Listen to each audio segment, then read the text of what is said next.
Hearing Loss Live talks with Katherine Bouton. Good morning. Welcome to Hearing Loss Live. Today we are going to sit down with known author Katherine Bouton, and she is also a New York City chapter leader for Hearing Loss Association of America. We love connections. We tell you that often, and we're going to keep telling you that. And connections are what help us have better outcomes with hearing loss. We learn from each other. There's all sorts of new information that you can share. I kind of say that because a person once said to me it wasn't too long ago, I don't know what I could share because I've had my hearing loss for so long. And I said, well, that's what you can share. What did you find out as a kid? No, my parents took care of that. But when I became an adult, I found out this is what they took care of. And it was a surprising moment for the person. Okay, I'm rambling already, and it's like 5 seconds into this. Anyways, back to what we're doing. Connections are important to us. I would like Michelle Linder to talk about how she came about asking, can we have Katherine on? I think this will be a really great podcast. And we looked at her material and we agreed. Michelle, tell us more about your thoughts on the connections with Katherine. Right. Like everyone else, I became aware of Katherine when Shouting Won't Help came out, and it got a good reception everywhere. And so I manage the public Facebook page for the Say What Club. And so when Katherine started her blog, I began sharing her blog articles when they came out, and I followed her through the years that way. I'm going to let Katherine take it over, and she can tell us a little bit more about herself, and she can start off on whatever subject she wants to focus on. Okay, thank you. The book Shouting Won't Help was published in 2013. And when I was in my early 60s, I first lost my hearing in one ear, sudden hearing loss overnight in my left ear when I was 30. And I had all the usual tests that you have when that happens, because you really have to make sure you don't have a tumor or some serious disease. But I had nothing, and I could hear all right in my right ear. And so I just went on for the next 20 years without a hearing aid. And when I was in my early 50s, my right ear had started to deteriorate too. So I did get hearing aids then. And they worked for me for about 6 or 8 years, but my hearing loss is progressive. I also think that it responds to stress, that stress makes it worse. And I worked at the New York Times. I was an editor there, and so it was a very stressful job all the time. But after I got the hearing aids in a year after 9/11, which was, and I'm in New York City. So that was just altogether really stressful period. My daughter was going to school downtown. And so that led to the hearing aids. And then I had a further big drop off in 2008. And it was also a very stressful time. My parents were sick. I had moved into a new job at the time, so it was really hard.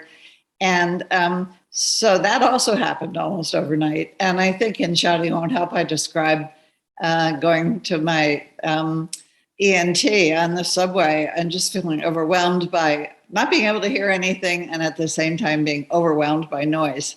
I'm sure that's familiar to all of you. So it was another year before I got a cochlear implant, which I was still working. I was still under a lot of pressure, and it wasn't really the right time for me to get a cochlear implant because of that.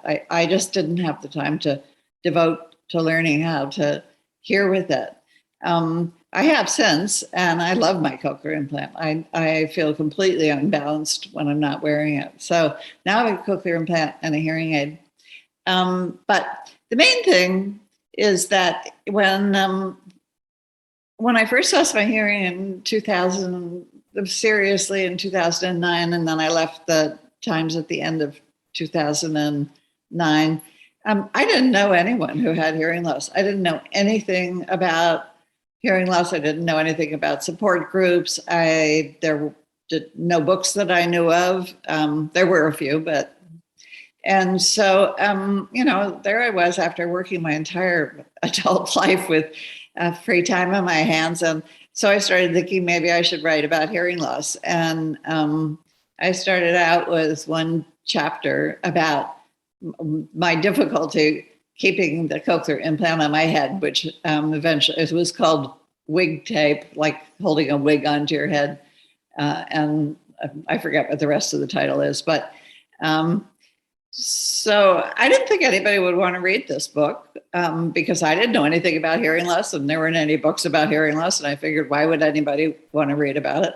But it actually just really struck a nerve. It turned out that there are thousands of people out there just like us, not older, but not old yet. And, trying to figure out how to live with what for me is really a disability. I think one reason the book did well was because there were so many people in the media who couldn't imagine that one of their immediate colleagues, which I could have been at any place I worked, could not be able to hear and still get along in the workplace. So I don't want to ramble either. Do you want to ask questions? I do have a question.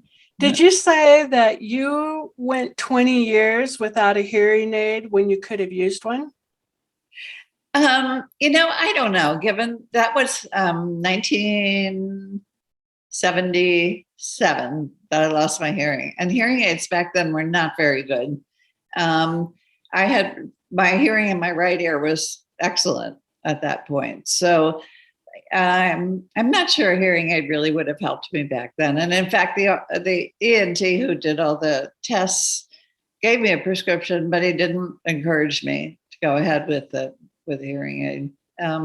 When I did get a hearing aid, they were the nice little Widex digital hearing aids, one in red and one blue in each ear, and they were great. I mean, it was just it was a revelation what it was like really to be able to hear again.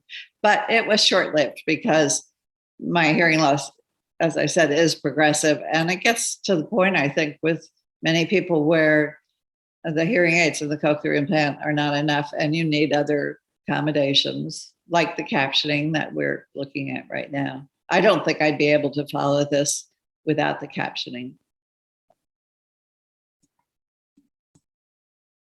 I just want to say your description is great, where you said you would be on the subway and you were anxious about not hearing, but you were overwhelmed by the noise. I think that's one thing that people don't understand about hearing loss.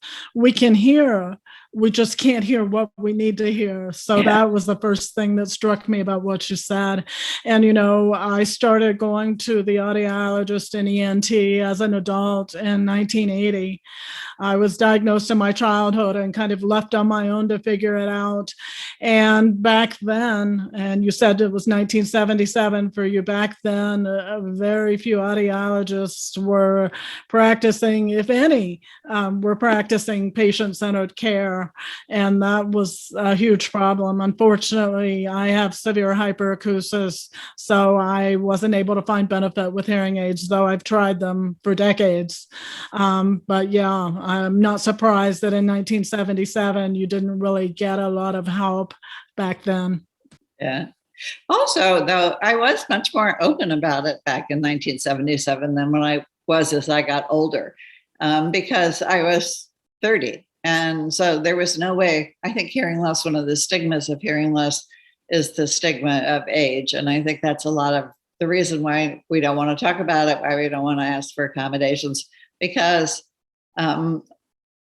correct or not, and I think it's not, hearing loss does not affect just old people. It affects people across the age demographic. And I think the figure is that 60% of people with hearing loss lost their hearing before they were age 55 or 60. They didn't lose all of it, but they began with their hearing loss. in those years. So and of course, then as most hearing loss is progressive, especially age-related and noise-related hearing loss. So what we see, the people with hearing loss generally that we see are old, because they're the people who've had it long enough to get hearing aids or even cochlear implants. But I really always try, when I talk to people, talk to groups, to emphasize that there's a lot of hearing loss out there, and people in their 20s or 30s or 40s. But it was easier for me to deal with back then. I just joked about it. I said, "Oh, I'm deaf in one ear," and because I was 30, so nobody thought, that it was because I was old. I started wearing hearing aids when I was 23 years old. Like we said earlier, I had a hidden hearing loss as a teenager, and it got a little bit worse, I think, every year, until I was on the phone with my mom one day, and she said, and she had to repeat one too many times. So she said, would you go get some hearing aids, please? And of course, she thought hearing aids would solve the problem, but it helped, but they didn't really. And that was back when it was the analog hearing aids. And I worked in a salon with blow dryers and hair dryers. So the speech above all that noise it didn't even hardly come in. And yet, I had people asking me, "Are your ears on? Turn up your hearing aids." And I didn't know how to describe it. And of course, being a hairdresser in a snowbird area near Arizona, I saw a lot of people with hearing aids, and they didn't know anything either. Yeah. I never talk to the hairdresser. I always tell her right from the beginning, I'm not going to hear a word you say. And I think actually sometimes it's kind of a relief for them, because most of the time, the clients want small talk. So yes, it was a relief when I had people who sat in my chair who were hard of hearing and said that. It was like, shut down all small talk. I was so happy with that, but I faked it for many years because I thought people would be annoyed with hearing loss. And it didn't seem like anybody understood hearing loss in a 20-something either. Yeah. I thought I had hidden my hearing loss pretty well. And after I left my job, I talked to a few people I had worked with, and I said, because I was by then more open about it, I said, what did you notice about me?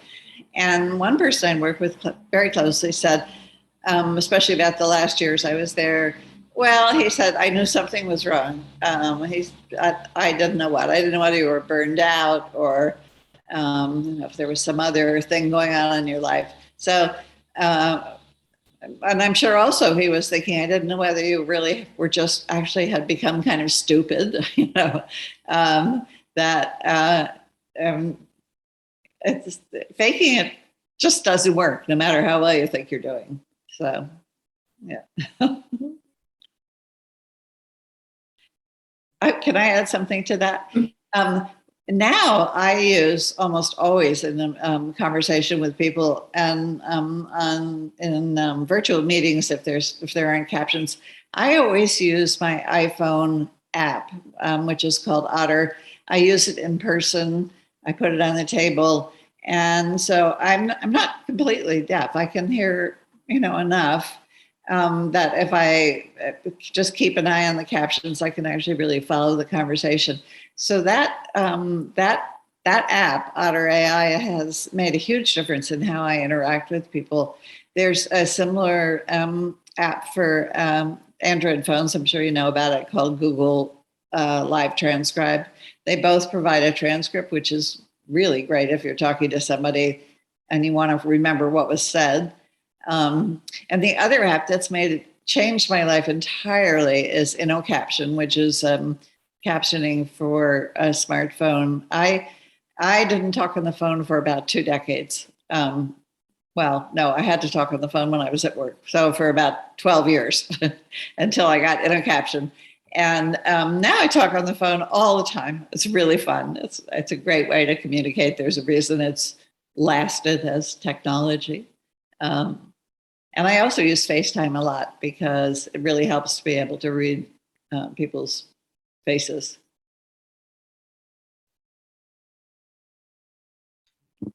think there's a new FaceTime live transcribe. Am I crazy? Is that rolling out? Am I making that up? I'm not aware of it, but that would be useful. I mean, I can hear my daughter, I can hear my sister, but There I is. can't always hear everybody. So yeah. I just realized where I heard it. So I tried to attend the FCC, Federal Communication Commission Disability Advisory Council, Uh-huh. and Apple has announced they will have captioning on their FaceTime coming out. I think it's coming out. I don't remember what month. Oh, that's great. Oh, this That's fall. terrific. So Yeah, it'll good. be fun. Yeah. Always possible, right? I love anything that helps everybody have the ability to communicate with their type of communication needs. We need all of it. And the more options, the more quality continues to grow because quality matters, right? Quality captions matter. So I love that we have all those options. And I forgot what I was going to say. So questions? I can read your lips a little bit. Something hairy. That's what I saw. Was it possibly going to be something about INO captions? No, No, I we think love INO captions. Yeah, we do. I think it had to do with bluffing because my grandmother was deaf in one ear as a child due to a medical situation, learned to lip read by the age of 9, and had bluffed her way through most of life when it came to hearing because she was a proficient lip reader. And but later when eyesight, I look back now and I realize eyesight was involved. I didn't then. She really, the bluffing got her in a lot of trouble. Like, had I not been involved with Division of Services to the Deaf and Hard of Hearing, had I not been involved with Hearing Loss Association of America as a captioner, they would have diagnosed her with dementia. And it was one day where I'm like, I'm not seeing what you guys are seeing. What's going on? And I realized she had lost hearing in her good ear to the point where she was hearing nothing. And she was just faking it. And it got her in trouble, which the reason I bring this up, and I ask this, Katherine, all the time, and I don't know the answer and I don't, but my question is, all those people who don't think they need to know about hearing loss, maybe because they have never experienced it or they don't have a family member with it. I want to know how we educate them, because I found it so important in my daily life to just know there might be something different as a hearing partner. It just, and you know, I can't tell, well, I'd love to tell everybody, go become a cart provider, right? But I think about this all the time too, because basically in, organizations like the Say What Club and the Hearing Loss Association, we're speaking to the converted. And one of the things about my first book, Shouting Won't Help, was that I think it was read by people who didn't have hearing loss, who were interested in it as a memoir, interested in it as somebody who worked at the New York Times. So I had some outreach there that was that I don't have ordinarily with my blog, that I don't think I've had with my other books. But I think another thing that's helped us a lot is the past 2.5 years with COVID, because I think there's two different ways that it helps us. First of all, people realize how hard it is to talk, to understand what somebody's saying when they're wearing a mask. Even people who have very, very good hearing still have trouble when they're wearing a mask. And I can't tell you the number of people I've said to, well, I can't really hear you because I'm pretty deaf. And I'm going to use my captioning app, and they say, oh, so am I, but obviously they've never done anything about it. But the other thing I think that's come out of this period is two other things. One, I think really some really good advances in technology. Zoom came out with the captions, I think, at least partly in response to, well, first of all, how widely used Zoom was being used, and but also because people were using the captions, and I'm sure, I'm sure Zoom had a way to know that. But also the other technologies that I use, like Otter and InnoCaption, have also just, they've become much more standard. They're much more refined. They're really excellent apps.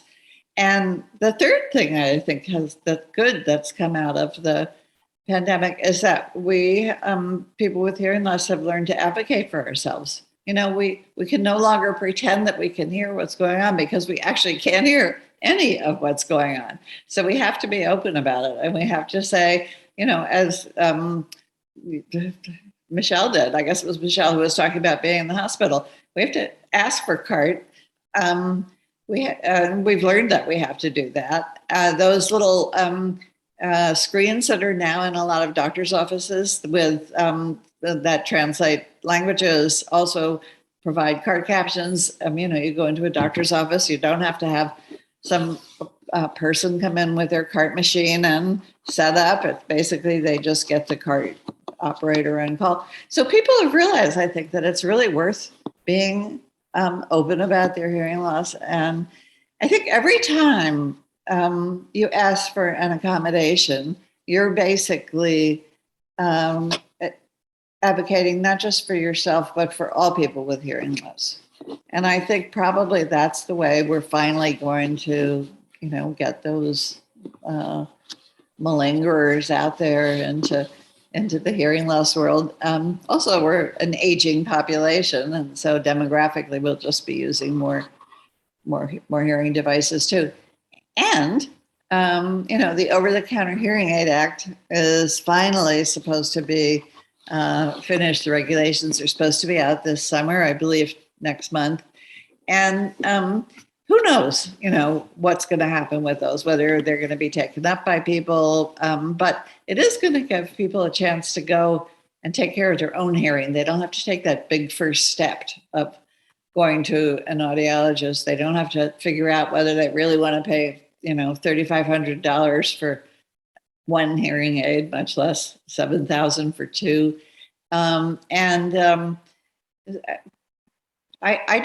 think we're in a good period now where there's just much more awareness of hearing loss. There's much more access to devices that can help, and devices and apps that can help you with your hearing.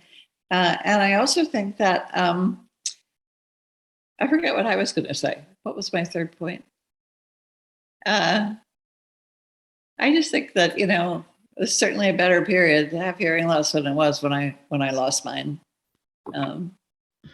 I think Shelley, Julia, and I, a big reason we started Hearing Loss Live was to help people in ways that we needed help way back when we didn't know anything. And you become good self-advocates and you want to pass that information along.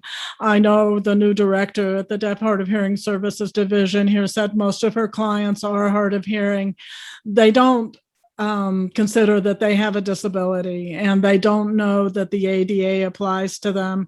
And with the hard of hearing community, we're just not as cohesive and knowledgeable about things. And I think that's one thing we want to do here is kind of start a hard of hearing community movement where we are more cohesive and we spread that awareness among each other in very different ways. And advocating for yourself is a good way to educate the public, and it's a good way to make things better for those people who come after you. And I've been a captioning advocate for over 12 years now, going on 13 years. And I've seen so much change within that time, but there's still a long, long way to go. Yeah. So it's great that you're bringing attention to hearing loss with your books and your blog and all that you're doing. I also advocate for captions. I advocate for assistive listening systems, but I think captions really are, as somebody, I think Arlene Romoff, an author, put it, the wheelchair ramp for the deaf. They provide access for everybody, whether or not they have hearing aids, whether or not they have a telecoil. And but they're also useful to people for whom English isn't the first language. There's all sorts of places where captions, are really appropriate. I just want to amend something I said. I said, that people might want to buy over-the-counter hearing aids without going to an audiologist. I really don't recommend that. I think you should go to an audiologist to have a good hearing test. But then, if you have the hearing loss, mild to moderate, that age-related hearing loss that over-the-counter hearing aids can treat effectively, go ahead and do that. So. I agree with that because I think we've talked in the past. Shelley had a sister-in-law, and this may be on what she was going to say, so I might be still in her thunder. Has a sister-in-law who COVID-related hearing loss happened. And because she got hearing aids right away, she's had huge success. And so hopefully, I think there's a place for everything, right? So hopefully the over-the-counter is that first step to, it's kind of like me. I need a prescription, but I just keep buying these cheap reading glasses to see my screen, right?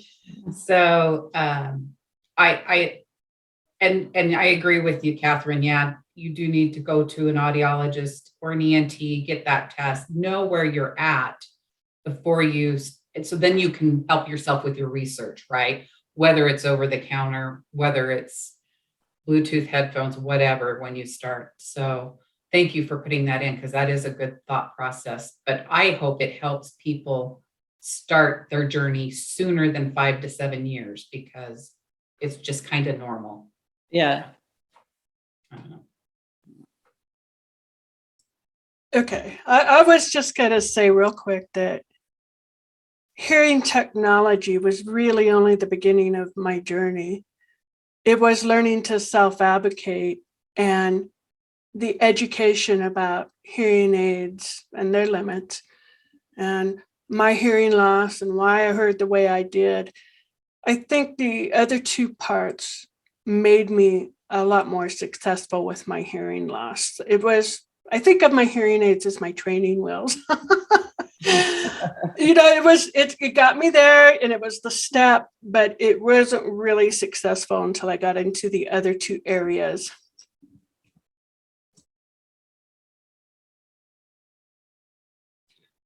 Coming up on the end of our 30 minutes.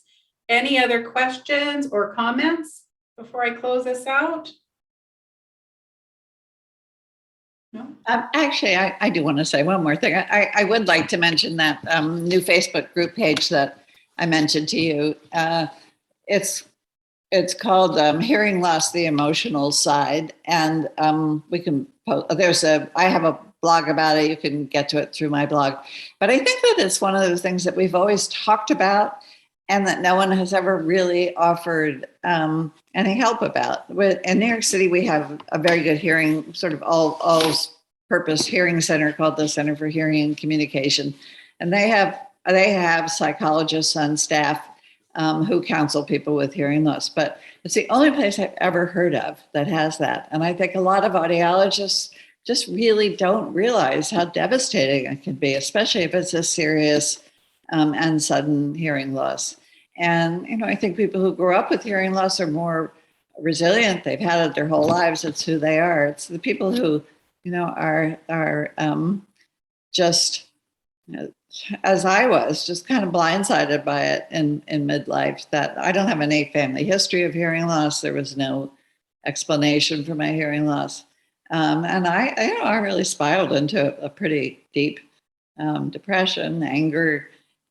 So I think it's great that there's now a place where these feelings can be shared, and where people who've been around longer can say, can offer some advice. So.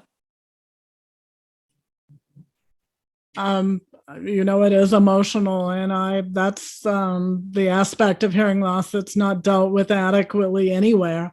Hopefully audiologists are coming more into the patient-centered care and offer some kind of rehabilitative services.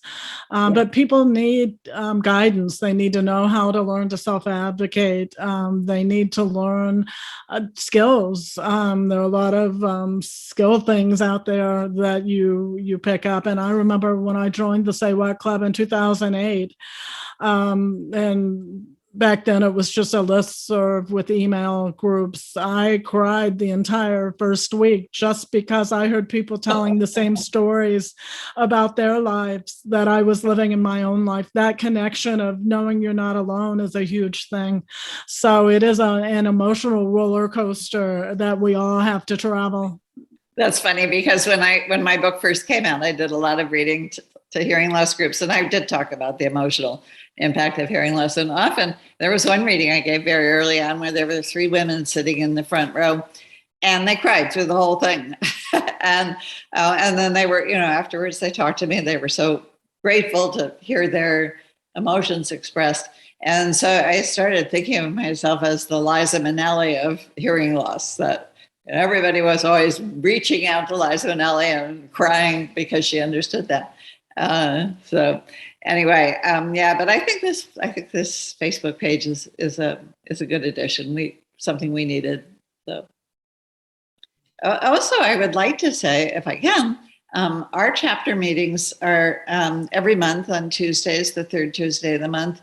And we have great speakers who really have wonderful chapter meetings, and they're all online. And we, in the past year, have been getting attendees from all over the country. And so I would encourage, your viewers to look on our website, which is hearinglossnyc.org. At our programs, they start September 20th is the first one. And we're not scheduled very far yet, but we've not far enough to put up on the website, but we have another really interesting season coming, and we love to have people from around the country. It's great. So, and thank you for letting me talk about all these things here. It's really nice to talk to you both. Well, thank you for joining us. One of the pandemic things, good things, was the online hearing loss associations. We can all join each other's chapter meetings and get more information. So I kudos. That's great that we're continuing to do that. So, Michelle, did I see your hand go up before I close this out, or did I miscue that? No, I just was going to thank Katherine for being here and accepting our invitation. It was fabulous to have you here. So thank you. Do you know what your captions came out saying? It said, "Thank you for being here," and like sex, something or other. I didn't quite get that. Captions have a dirty mind. Yeah, automatic captions. We'll make sure that gets fixed, because I'm guessing Otter's going to hear the same thing. Okay. Well, thank you all. Thank you, Katherine, for joining us. If you haven't checked out her blog or any of her books, go to katherinebouton.com and do so. She has a really great emotional, I haven't read all her blogs, but I was reading the emotional one the other day, and I loved it. It was awesome. And thank you for putting that up and reminding us that there's a Facebook group, The Emotional Side of Hearing Loss. I know they have some great conversations. We will make sure that Hearing Loss New York City.org. Did I get that right? It's Hearing Loss NYC.org. I will make sure it's on our rolling credits so that people can check out what meetings are coming up for this fall. And I'm the president of the chapter, so I'm really hoping everybody will come. So. Right? Anyways, I've lost my train of thought. So I hope we're having a good summer. As summer ends, we're starting our crowdfunding here at Hearing Loss Live. Make sure you share and talk to your family and friends about us. If you want, join us on our Patreon or buy me a cup of coffee websites where we have certain purchasable information, which is more like our outtakes and how many times we can't remember to turn that microphone on before we talk. We have all of our free stuff, like Talk About It Tuesday. Every first Tuesday of the month will continue. Of course, we have our blogs and podcasts that come out as well. We will start to build other stuff on the websites of Patreon and Buy Me a Cup of Coffee.